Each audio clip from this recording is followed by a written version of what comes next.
Hey there guys, Zach here for Windows Central and welcome back to another video. Now today we're taking a look at the Windows 10 Mobile Anniversary Update. This is the next major version of Windows 10 Mobile that's packing a number of new features and enhancements over the last major version, which was version 15.11 that was released alongside the 950 and 950 XL. So this is the new version of Windows 10 Mobile that should be rolling out on August 2nd or around then, and a lot of it has been updated, starting with the Action Center. So the Action Center now supports rich notifications, much like it does on the anniversary update for PC. Unfortunately, I can't show you images. I'm not sure if images are working on the mobile side of things, but things like big profile icons, as you can see here, are working. So this is the Skype Preview app, which is a new app which we'll be diving into in a minute. This app here, as you can see, has a huge profile picture, which makes it much more noticeable on the Action Center. But there's more to the Action Center than just rich notifications. If we jump into the Settings app here, which has been all messed up. Here we go. If we go into Settings, go into Notifications and Actions, you can now customize quick actions. So if I simply hold here, I can now drag quiet hours down to the bottom line, and now that will show up in my first line here in the Action Center here. Very nice indeed. Of course, I can add and remove quick actions as well. So if I don't want any quick actions, I can turn them all off, which I'm actually going to do because I've never done this before, and I'm not sure what it looks like. So if we do that, nothing shows up. Unfortunately, this bit up here doesn't go away, so there's no real need to remove everything. But let's just turn 4 of them on, and then you get 4 there, which is very nice indeed. We've also got options for notifications. So if we jump into Cortana here, you may notice that down here we can prioritize notifications. Now, this will basically allow you to choose which app's notifications show up at the top of the Action Center. So right now, Cortana notifications will constantly show up on the top regardless of what time they came in. So if I receive a Cortana notification, then I receive a messaging app notification afterwards, Cortana will still remain at the top as her notifications have been considered top priority. You can of course change this, so I can change this to high if I wish, and I can change something else to top. So if we change Skype Preview here to the top, you'll see that it says, well, hang on a minute, you can't have 2 top priority apps. You have 1 and everything else can be high or normal. So if I change that here, now Cortana will be demoted to the high priority, and Skype will replace Cortana as being top priority. So you can have as many high priority apps as you want and normal, but there can only be 1 top priority app. High priority basically puts it below top priority but above normal notifications, and then of course you've got normal notifications which just come in order when they arrive. You can also adjust how many notifications are visible in the Action Center from each individual app. So by default the number is 3, which I think is plenty on mobile. On desktop I wish it was 5 by default, but on mobile 3 is absolutely fine. So yes, you can have the option between 1, 3, 5, 10 or 20. So what this means is in the Action Center, you will get 3 notifications from an app before it says see more. So it doesn't clutter up your Action Center, and you get to see a lot of notifications from each individual app without needing to scroll, which is very nice indeed. So they're the biggest changes to the Action Center, but it doesn't end there. There are also changes to things like the lock screen. So if we jump into Groove here quickly, I can show you this change. So let's play some music here. We're going to play this. Let's turn it down so it doesn't play really loudly. So that music is playing. I know you can't hear it, but it is playing. But if we unlock the phone here, you'll notice that I've got my music controls on the lock screen. Now, since I'm using Windows Hello, those controls will disappear quite quickly. But if I turn off Windows Hello quickly, I'll show you that those notifications are present on the lock screen permanently. Sorry, those music controls are there permanently. So how do I turn off Windows Hello? Let's just make it 15 minutes. You'll notice here that I now have music controls on the lock screen which no longer go away. Since Cortana, so I've just turned off. There we go. So hopefully that shouldn't do it now. Yes, music controls are here constantly. Pretty damn awesome. So I can skip music, play, pause, all of that good stuff. Oh, I've also got a camera quick access button on the lock screen for devices that have on-screen buttons. You can see down here that there is a camera app icon, and that takes me to my camera app quite quickly. So especially for devices with on-screen buttons and no physical hardware button for the camera, you can now quickly access the camera app straight from the lock screen, which is very nice indeed. If we jump into the messaging up quick, Microsoft has changed the background here. No longer is it a dark grey, it's just pitch black, which is fantastic for AMOLED screens. But not only that, you can now swipe to delete messages instead of holding it and then pressing delete. You can simply just go, oh, no, third time's the charm, ready, and it's gone, just like that. If we jump into settings here, you'll see that there is history and sync, which has always really been there. I can download messages to last month, last year, at any time. And then, of course, there are more settings, which is very nice indeed. You may be wondering where Skype integration has gone. It's been removed from the messaging app because Microsoft is working on flipping the whole experience. In the past, SMS and Skype was in the messaging app, but now Microsoft is putting SMS into the Skype app, so they pulled it out of the current messaging app. If we take a look at the Skype app, actually, since that is what we're really here to see, one of the biggest app updates with the anniversary update, the Skype preview app is in preview, obviously, but it's a major update over the Windows Phone 8 app. So you can see here a brand new user interface for starters. We've also got access to bots, which are here, and these bots are pretty cool. They basically allow you, if some games, some of them are informative, some of them are just funny and silly, but yes, these are all very productive in some instances. If we go back to recent contacts here, you can see in this test conversation I've got, I can call them, which will obviously send a call out. Then I've also got my conversations that show up down here. I can add people to the conversation, view profile. Shouldn't have done that because that's not going to show my username. Video call. Then I can also add emojis. Emoji support is here and it's in full force, which is very nice indeed. I can also send images, or I can send a file of any kind. So straight from the File Explorer, I can send a document or some other kind of file. So I can send a message here, hello, send that, and that will send away. And it's pretty damn cool. Let's see if I can respond. Hi. And I should get a message back. There it is. So very nice app indeed. There's still room for improvement, obviously, but it's very early stages in development. Microsoft does say that they're bringing SMS support. It's not here currently, but it will be here later this summer, which will basically allow you to send SMS messages from this app rather than the messaging app here. And that will also allow you to send messages from your PC as well, which is very nice indeed. So if we jump into settings real quick, Microsoft has improved the settings app by moving some of the features out of the extras area for those of you who are using a Lumia 950 or any kind of X50 handset, and putting it into the places where you would expect to find them. So in the personalization area here, you'll see glance screen, and if we go into lock screen here, you'll see double tap to wake phone up. Now this is enabled with a firmware update that should be rolling out with or around the same time as the anniversary update, but that now moves double tap to wake into the settings app. We've also got navigation bar options here, double tap to turn the navigation bar screen on and off. Then we've also got glance screen, which gives you lots of different glance screen options. Very, very nice indeed. If we jump down here into update and security, you can see the Windows Insider program has its own area now, much like it does on PC.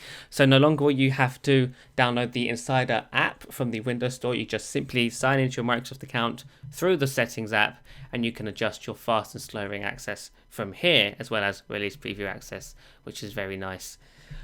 If we go to phone update, you'll see that we've got active hours. Now this basically allows you to tell your phone when to not update if you're using it. So by default, it's 5 AM to 11 PM. So this tells Windows Phone that I am using my device between the times of 5 AM and 11 PM. Do not install updates between those times. So after 11 PM, it will consider it's safe to install an update. You can just adjust this, so I can say 12 PM instead, and that will obviously be saved. There will also have restart options, so when there is an update pending, you can actually configure a custom time to restart within active hours if you can obviously do it, so which is very nice as well.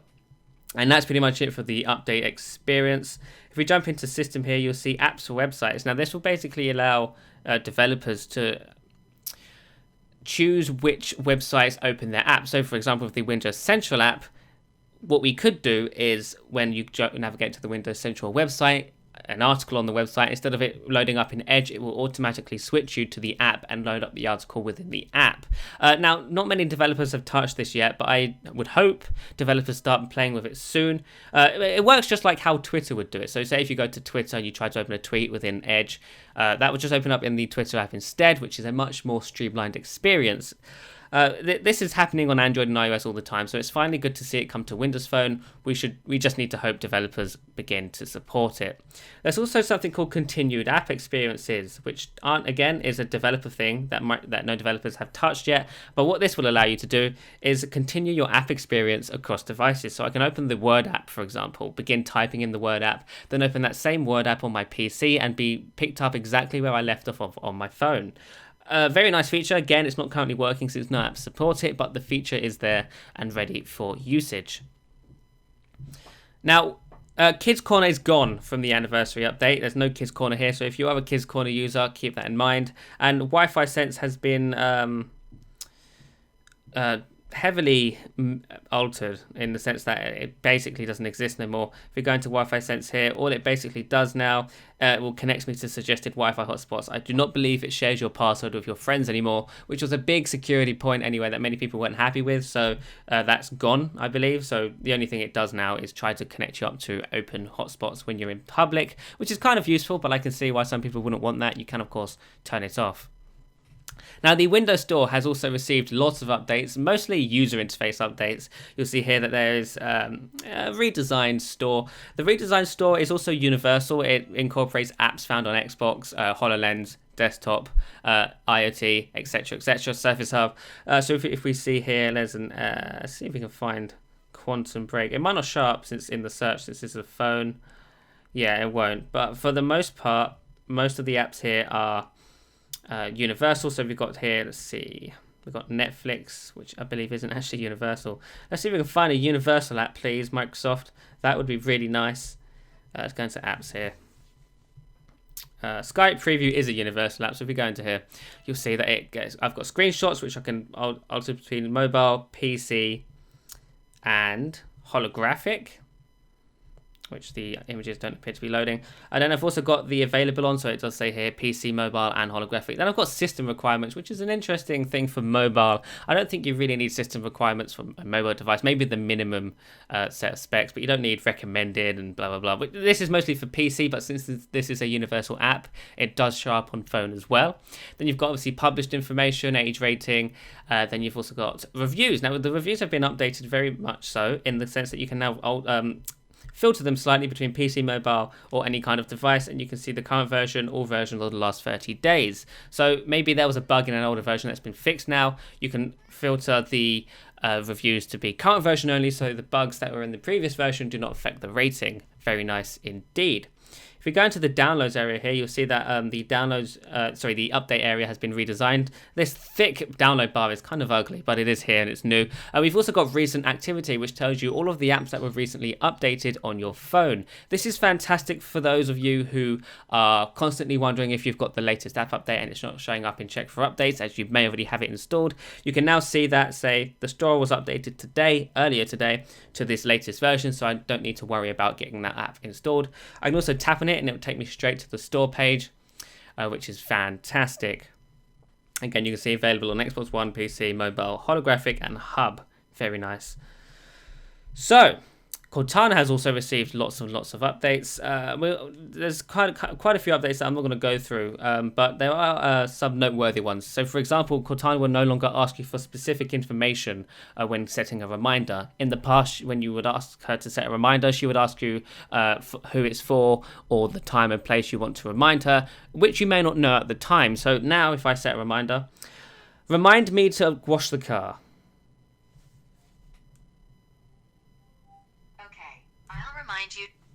You can also see it in your reminders list anytime. So as you see, she's saved that to my reminders now, and that's in my notebook for me to edit at a later date. Now, many people have assumed this means that you can no longer just do it in one go. You can, so I can do this again. Remind me to do the dishes tomorrow at 8 a.m. Remind you to do the dishes at 8 a.m. tomorrow. Sound good? Yes. And that is now saved to my reminders as well, with time in place. So you can actually do it with in one go, so you don't have to do it once, then go into it and add a time. So that's very nice. You can also add images. So this is it. I've added a car here. Let's delete this one. If we jump into this, you'll see that there is a nice picture of a car, and you can insert images when you set reminders, which is very, very nice as well. So let's delete all of these. There's also an option to send photos to your PC with Cortana. However, I can't get it working. The command is simply send a photo to my PC. And I think it's going to error out again, but in most cases it would. I'm sorry. Yeah. I can't find any. So basically what this allows you to do is you can take a picture and then ask Cortana to send the photo directly to your PC through Cortana, and she will do it. So now, since my Cortana can't find my PC, it isn't working. But there is a feature that's available in the anniversary update, and it's pretty awesome. Cortana also now allows you to sync your notifications to the cloud, which basically allows you to sync notifications across devices. So for example, I can have all of these notifications on, and when I get a notification on my phone, those notifications will show up on my PC. Now, it is kind of slow to show up on PC. Sometimes they don't even show up at all. But when it does work, it is pretty cool. Some of the notifications even allow you to respond to them directly from the PC, such as the messaging app and Skype preview. So this is very fantastic. It is customizable and you can turn it all off if you wish, but this is a new feature in the anniversary update. And when it works, it's nice. It's pretty good. If we jump into Edge, Edge has also received some updates. Unfortunately, the biggest changes to Edge on PC, such as extensions and web notifications, are not here on mobile. Microsoft says that they are looking into bringing it to mobile at some point in the future, but it isn't here in today's release. But there are gestures. So if we go to windowscentral.com, if I could type, there we go. We'll be able to swipe backwards and forwards by simply doing it like you did on Windows Phone 8.1. So if we do that, I can swipe backwards and it'll take me back to the previous page. Like that. And we can swipe forwards and that'll take me forwards to the page I was at before. So that's very nice indeed. Very nice feature. Also, the option to jump to an in private tab is directly on the bar down here now. Interesting for those of you who use in private browsing often. There we go. We've also got Groove Music. Now, Groove Music has been updated dramatically. Now, unfortunately, I don't have a Groove Music subscription on this account, so I can't demo this in full. But there's a feature called Your Groove, which basically analyzes the music you listen to and recommends you different kinds of music that you may also enjoy. So you can see down here, first build your music collection using Groove Music, and then obviously it will look at or analyze your music and what you listen to frequently and suggest to you music that you may not listen to, but you may enjoy, or music that you would listen to and will enjoy. So very nice indeed. Of course, you've also got Explore, and this basically allows you to see all the music in the catalog of Groove, play them and buy them straight from the app. So if you see here, oh, I can start my trial. Of course, if you don't want to buy your subscription, you can obviously buy music from the Windows Store. Since the Windows Store is universal, you can just buy music. So I can buy this entire song for $1.29. That's a rip-off. But yes, that's a feature that you can do now. The camera app supports Panorama now. So if we, oh, look at my desk. So if we take a look at this here, I could start a Panorama. Hooray! Except I'm really not good at Panorama. So yeah, it's basically the Panorama UI. And it's fantastic, kind of. Yes, that's Panorama mode. In a nutshell, let's see what else is new. The calendar app does have a new tile, although this doesn't really look like it. There is a new tile for the calendar app. Let's see. The Insider Hub has been redesigned to the Feedback Hub. It's basically crashed into the Feedback app that was on the previous version of Windows 10 Mobile and given birth to this Feedback Hub, which is the Insider Hub and Feedback app in one. The UI is identical to the Insider Hub, and the Feedback Hub app UI found on the older version is pretty much identical as well. They basically literally crashed into each other and merged. So if you press OK here, we go into Feedback. You'll see the Feedback UI you know and love. And of course, you've also got announcements and stuff which are in the Insider Hub. Also very nice. Let's see if there's anything else that is worthy of note. I do not believe so. I believe that's all the major changes in the anniversary update. So yes, oh no, the wallet has been updated. Now, since I'm not in America, I can't really show you this, but Microsoft Wallet basically now does tap to pay in America only. Apparently, I believe. Company, blah, blah, blah. Country, yes, the United States only. So I could, added my, and it supports a certain amount of banks at the minute. Bank of America is one, I believe. But you'd have to check, obviously. In the UK and elsewhere in the world, this isn't available yet, but it will be at some point. So there you have it, guys. That's a very quick look at the major changes coming in the Windows 10 anniversary update for mobile. Now, this update should be running out around August 2nd. I'm not entirely sure if it's running out the same day as it is on PC or if it'd be slightly after. Make sure you stay tuned at Windows Central for more information regarding the rollout of the Windows 10 mobile anniversary update. And yeah, so thanks so much for watching, and I shall see you in the next one. Bye-bye.